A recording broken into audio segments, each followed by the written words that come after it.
السلام عليكم. صباح الخير.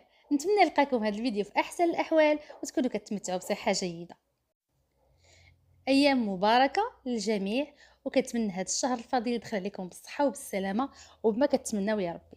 شكون فينا ما كيوجدش العسل المنزلي اللي كنديروا به المعسلات؟ هو ضروري في كل المعسلات اللي كنحضروا. كاين مشاكل بزاف في تحضير العسل، كاين اللي كيتحجر مع المده، كاين اللي ما كيعطيش اللون، كاين اللي ما كيضبطش التوقيت ديال الطياب ديالو. اليوم غنحضر واحد العسل منزلي مثالي وبقوام معلك، ما كيهربش على المعسلات، بلون رائع لعده استعمالات، نخدموه بزاف المرات. نتمنى تبقاو معايا في الفيديو حتى الاخير، بزاف النصائح وبزاف الاسرار، الطريقه بسيطه بزاف. خليو لي ابوني الا كنتي باقا ما تابونيتيش، ديري لي واحد لايك لهذا الفيديو وتعليق زوين، وفعلي زر الجرس باش يوصلك جديد القناه ديالي. كنوعدكم ان شاء الله بالجديد والمتنوع خلال هذه الايام المفضله، وكنوعدكم كذلك بجديد تفريزات وتحضيرات لرمضان بالنسبه للنساء العاملات والناس اللي كيبغيو يتفرغوا شي شويه للعباده ويديروا تحضيرات مسبقه باش يسهلوا عليهم ديك الشقه والتماره ديال رمضان. الله يدخلوا علينا وعليكم بالصحه والسلامه والعافيه. نبداو وصفه العسل المنزلي على بركه الله. كناخذ واحد الطنجره اللي تكون ما كتلصقش. ما غنخدموش الكوكوط، ما غنسدوش على هذا العسل، ما غنديروش بزاف ديال التفاصيل كيديروها الناس في سميتو، ولكن غنديروا واحد المسائل اللي هي بسيطه غتعاوننا على اننا ننجحوا هذه الوصفه هذه. واي وحده ولا تكون مبتدئه غادي ينجح مع هذا العسل هذا، وغادي غادي تعتمدوا. ما كيهربش على المعسلات نهائيا، وما كيبدلش لا اللون ديالو ولا الطعم ديالو ولا حتى القوام ديالو مع المده.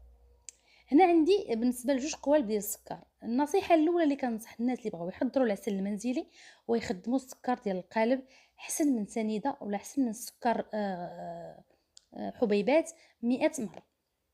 لان كيف ما كنعرفوا ان القالب ديال السكر اولا الطوب هكا ديال السكر تيكون نسبه الحلاوه فيه طالعه. بصح نسبة الحلاوة في قالب السكر كتكون طالعة مقارنة مع سنيدة عامة كتكون شوية محمضة على سكر القالب على السكر ديال الطوب. اللي ما عندهاش هذا السكر القالب ما متوفر لهاش، دير السكر ديال اتاي، المقارط الكبار د اتاي حتى هما كيصدقوا، ولكن القالب السكر فيه نسبة الحلاوة طالعة مقارنة مع انواع اخرى ديال السكر. فقلنا غنديرو جوج قوالب السكر، كل قالب السكر كيهز لنا يطرو ديال الماء. اذا جوج قوالب السكر غنخدموا فيهم جوج يطرو ديال الماء، وكنديروا عصير د حامضه كبيره اولا جوج حامضات صغار، كنعصروهم وكنلوحوا الجلفه ديالهم في ديك الماء اللي غيطيب فيه السكر. كنديروا نجيمات الباديان. هاد الباديان جربوها رائعه، كتعطي واحد المذاق هائل للسكر وكتعطي واحد اللون معسل بني ممتاز. كنديروا عدد القرفه. دونك هنا في كل قالب السكر غادي نديروا مثلا 3 نجيمات او 2 نجيمات الباديان وجوج عواد ديال القرفه وحامضه صغيره، كنعصروها وكنلوحوا القشره ديالها مع داكشي.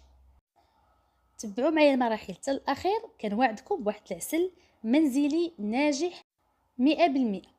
هاد العسل هذا جربوه كيجي رائع، ما كيهربش على المعسلات، كيبقى مده طويله وكنحتفظوا به لبزاف ديال الاستعمالات. سجلوا الوصفه عندكم للشهر الفضيل والمعسلات والاستعمالات الاخرى ديال الشهر الفضيل ان شاء الله، بالنسبه للناس اللي كيديروا تحضيرات اوليه، والنساء كيف قلت العاملات اللي كيبغيو يوجدوا على اتساع. كيف قلنا هنا في كل قالب السكر كنديروا نجيمات الباديان، في كل قالب عندنا جوج حتى 3 نجمات ديال الباديان، جوج عواد ديال القرفه، وهذيك الحامضه اللي نعصروها وكنلوحوا لها القشره ديالها مع الخليط الطيب. كنبداو نقصوا على العافيه، على عافيه مهيله، ما كنسدوش على الطاوه ديالنا، كنقصوا العافيه وكنخليو ديك السكر حتى كيهبط كيذوب لنا تماما. ديك القالب السكر كينزل وكيبدا كيغلي وكينقص لنا واحد شويه، كيتبخر لنا واحد الكميه بسيطه ديال الماء من هذاك الشتو، وكينقص لنا واحد شويه ديال الكميه، وكنبقاو نجربوا كل مره بالمعلقه وفي الطبسيل. كنحطوا واحد الكميه ديال العسل اللي كيطيب لنا في واحد الطبيصل وكنخليوه يبرد، يكون في المجمد ديك الطبيصل، باش كنتيستيو به ولا كنجربوا به القوام ديال العسل اللي بغينا. حنا بالنسبه للمعسلات دائما تيكون العسل خاطر شي شويه، وكنبغيو اللون ديالو قاطع شي شويه باش يعطينا ديك التعليكه في المعسلات. وسر من اسرار نجاح المعسلات والشباكيه والبريوات وجميع المعسلات ديال رمضان، سر من اسرار النجاح ديالها هو العسل يكون ناجح ويكون ما كيهربش عليه على المعسله. هنا بالنسبه لنا ملي قربنا اول عسل خدنا اللون ديالو، شتي وحنا تاكدنا من اللون ديالو وخدنا اللون ديالو. شتي كيفاش كيولي قهوي، راه كنخليوه يطيب على خاطرو وحنا كنراقبوه حتى كنحصلوا على داك اللون ديالو اللي بغينا. كنزيدو هنا واحد 3 ل 4 الحبات ديال المسكه الحره. شوفوا كيفاش ملي كنلوحوا المسكه الحره كيفاش كيعطينا ديك التبقبيق. شتي كيفاش كيعطي واحد الكشكوشه كطلع. اون فوا كتبدا تطلع لنا ديك الكشكوشه حتى الفم ديال هذيك الطنجره، صافي كنطفيو عليها والعسل ديالنا جاهز، جاهز للاستعمال. كنخليوه حتى كيبرد تماما وعاد كنطفيو فيه المعسلات ديالنا. غنشوفوا من هنا من بعد شي هو من بعد هاد الكشكوشه كنطفيو عليه. شوفوا من بعد ما برد، هنا دوزني واحد اليومين ولا 3 ايام هاد العسل هذا. شوفوا من بعد ما برد كيفاش كيجي القوام ديالو. شوفوا اللون ديالو تحلف عليه تاع عسل حر. كيجي رائع رائع بزاف. القوام ديالو كيجي معلك، ما كيهربش نهائيا على المعسلات. انا متاكده اللي جربت هذا العسل هذا غتدعي معايا وغتقول لي عسل ناجح وغتشكرني في التعاليق ان شاء الله. هذه كبدايه المعسلات. كيف ما كنقولوا المعسلات اساسهم ولا النجاح ديالهم كيرجع للنجاح العسل. الا وجدنا عسل ناجح فالمعسلات ديالنا كتكون كلها ناجحه.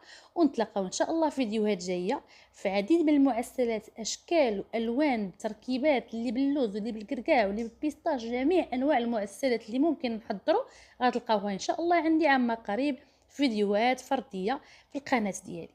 فشجعوني بلايكات، بابوني، بارطاجيو الوصفه مع الماكسيموم الناس اللي كتعرفوهم كيبغيو يوجدوا بحال هذا العسل. نخليكم مع التصويرات الرائعين وهذه النتيجه المذهله اللي كنتمنى تحصل عليها اي وحده في تحضير العسل ديالها. والسلام عليكم ورحمه الله تعالى وبركاته.